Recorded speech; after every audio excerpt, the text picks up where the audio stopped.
Students, hello and welcome to a new video lecture on a famous poem, The Road Not Taken by Robert Frost. Hold on for a second.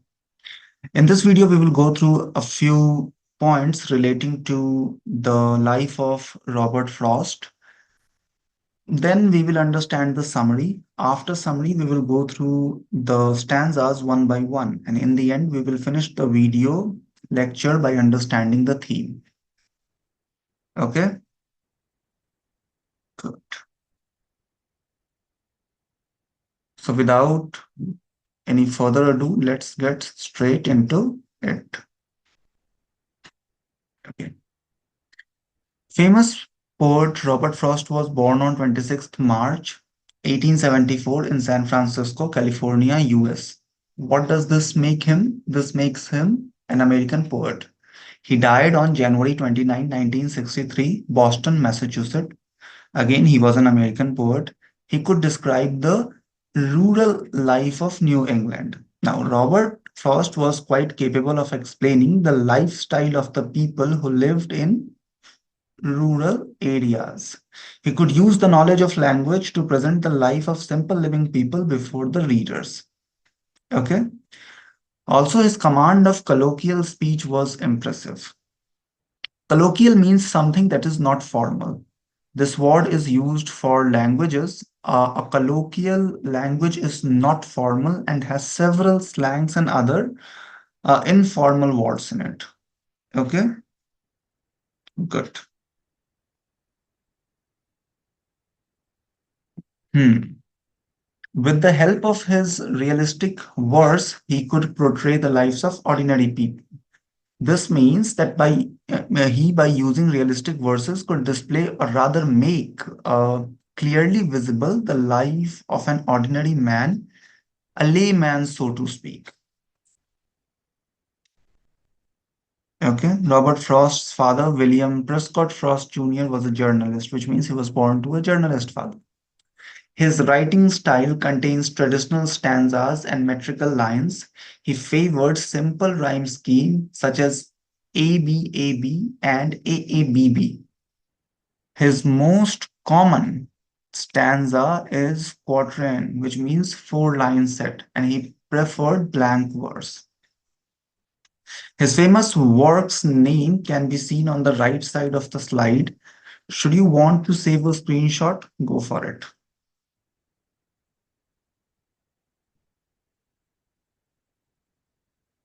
Now let us try to understand the summary of this poem.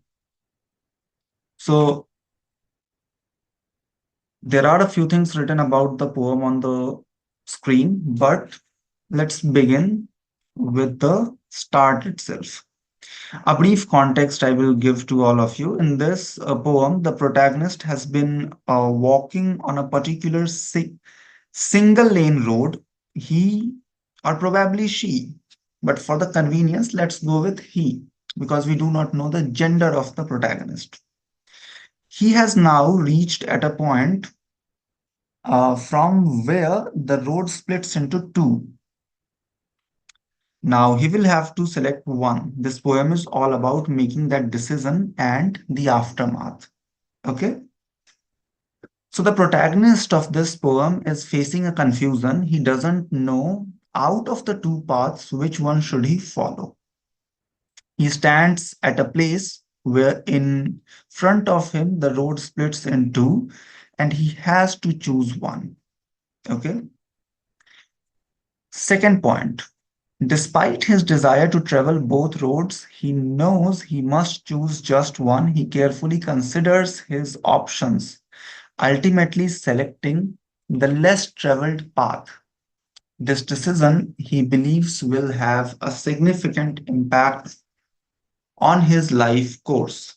So, in this line, we understand that he stands there for a while, although he wants to travel on both roads. He will eventually have to select one, for he himself is one. And we get to know here that his decision will steer his life certainly.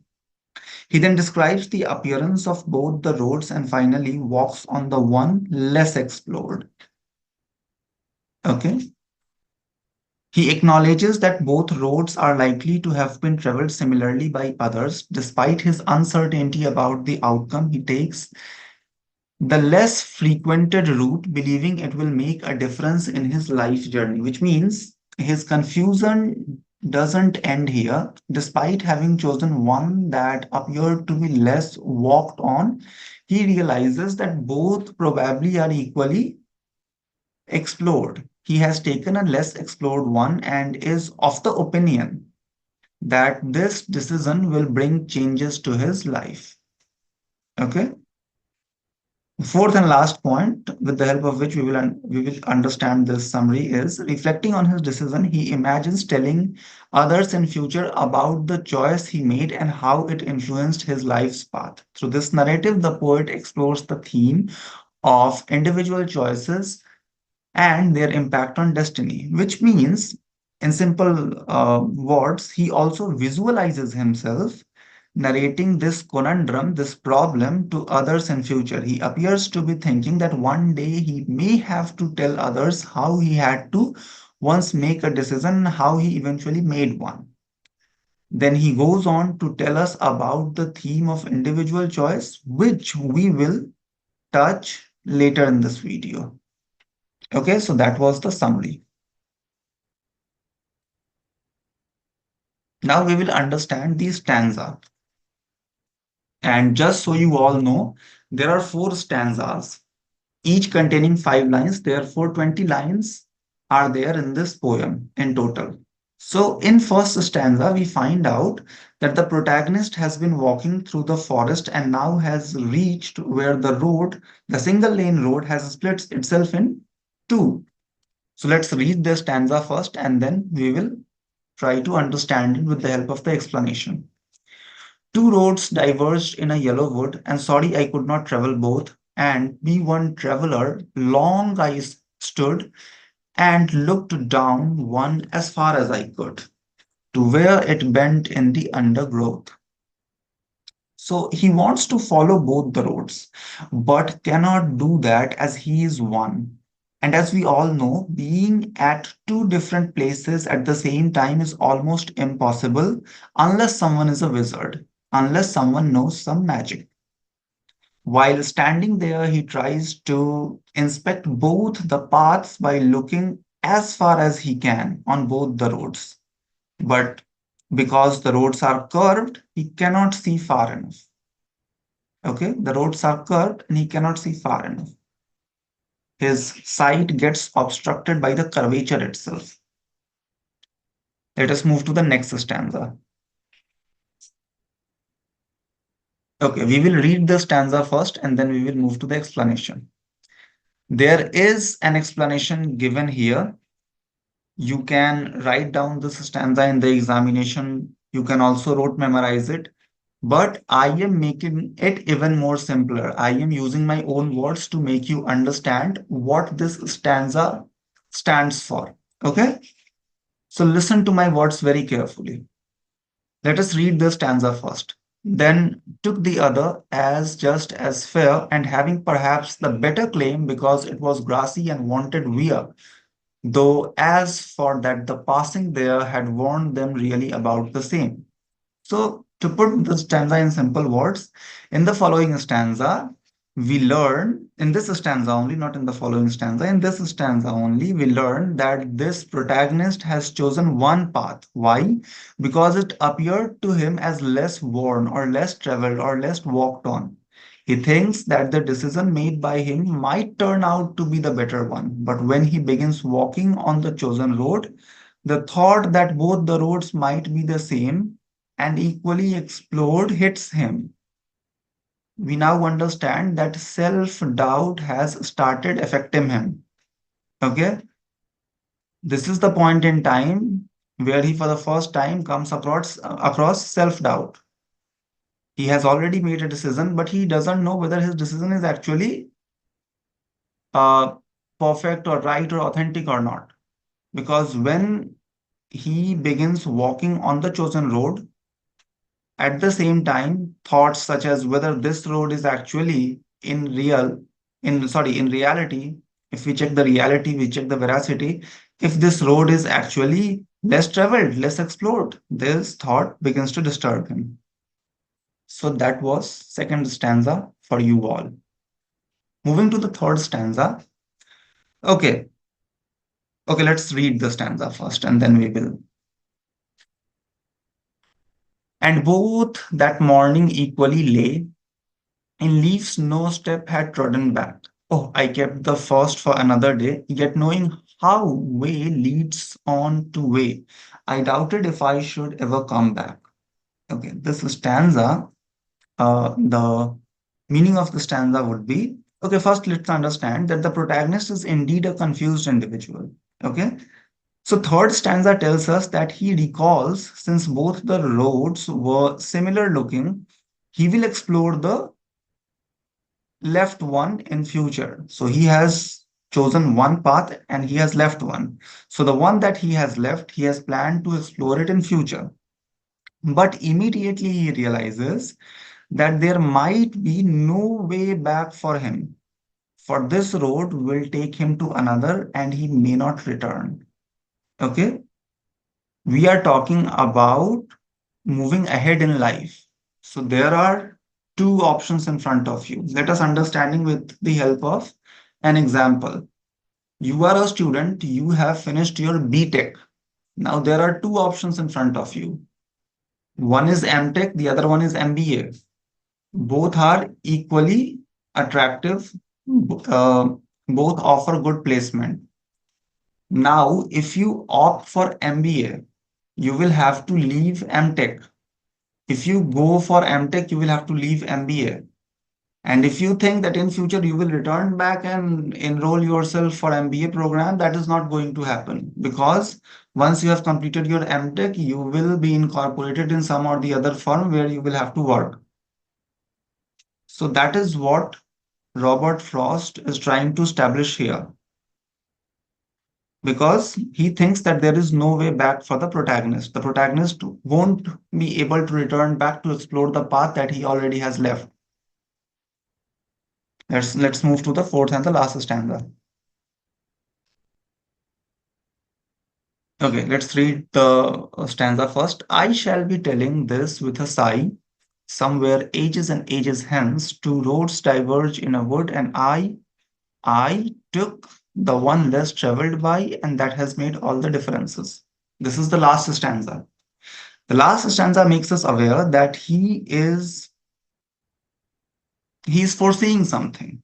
Okay, he visualizes that later in his life, uh, he will recall this moment to assure that there was a period in time, there was a point in time when he had to make a decision. Out of two roads, he chose the less explored one. Okay. And that decision has been responsible for all that has happened in his life so far. Okay. He is imagining himself recalling this very moment in future. Maybe one day when he grows old, he will sit down, probably with a cup of coffee, tea, a glass of whiskey, and will recall how at some point in time he had to make one decision. Okay, he had to choose one thing out of the available two. He chose one, and because he chose that one, a lot many changes happened in his life, and that one decision is responsible or has been responsible for all the changes. So that was the entire poem, all four stanzas, all 20 lines. Now let's move ahead and understand the themes. We have reached uh, to the theme slide, and this is the end of the video. So we will understand the themes and then we will end the video. Choices and uncertainty. We know that the protagonist is a confused person. Why? Because he doesn't know which road he must walk on. Okay. So we all know by now that the protagonist had to make a choice. This choice option in the poem is sort of extended metaphor.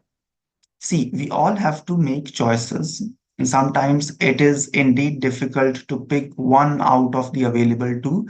Sometimes both the options seem equally luring, equally attractive. And every choice in the beginning, sorry, you have to understand one, this is very complicated, but let's understand this. Every choice is the beginning of a journey, but the end of the other journey. Now recall this MTech MBA example that I just have given to all of you. When you opt for MTech, you begin a new journey, a fresh journey. Okay, you go to an institution that offers MTech course, but at the same time, you put an end to the MBA journey, right? So this is what is happening here. Every choice is the beginning of a journey, but the end of the other journey. We often find ourselves doubting our own choices. We devise our own mental tricks to deal with such mood swings and doubts. But be that as it may, the uncertainty prevails. We often remain uncertain of a lot of things. Sometimes, even after making a decision, we doubt our own decisions. Why? Because there are so many factors responsible for that. We want to have a fail proof plan. We don't want to witness failure in our respective lives. And that is why we doubt a lot of things. We doubt ourselves, we doubt, our decisions and all. So that is something which is there inside of our respective personalities. Eliminating it is a difficult thing, but we must try to get rid of it, because the more we doubt our own decisions, the more we there are chances that we will remain stagnant at a particular place or in a particular position or situation. Okay. Second is individualism and non-conformity. So we have seen that the protagonist has chosen the less traveled path. This shows that he has gone against the popular notion. Okay. A lot of people these days are taking admission in BTech. Why? The course is popular, the course offers placement. Okay. Uh, there are so many reasons. I mean, I do not know how to put this thing before you, but if we do something, there is a possibility that we are doing that thing because it is too popular. Right? Things which are not so popular, okay, we don't go and do those things because there is a possibility that we might fail, right? We might have to witness failure. So this shows this the option, the choice to walk on the road which is less traveled lets us know that he has gone against the popular notion. We sometimes don't dare to go against uh, the wave because we fear the consequences. Sometimes going against the wave makes us afraid, right? Afraid of what? Afraid of consequences. If 20 people in the class are opting a particular type of optional paper, there is a possibility that the rest too will opt the same optional paper because they fear that if we opt this paper, which is not so popular, who knows, we may not even get teachers or professors who would teach this paper to us. So in that case, it is better to opt what is already popular. At least what everyone will go through, we too will go through the same thing. Sometimes non-conformity makes us afraid. But in this poem, we come across the fact that probably the protagonist has taken the path which was less traveled or which is less traveled. This poem doesn't tell us in the end whether the decision to take a less traveled path actually resulted in something good or not. Okay, this poem remains ambiguous. This poem maintains ambiguity throughout. So we will never know whether the decision to take a path less traveled actually resulted in something good for the protagonist. So that is it. In the end, sorry, in the beginning, the protagonist was confused, and now we all are confused. Anyway, so that was the road not taken for you, students.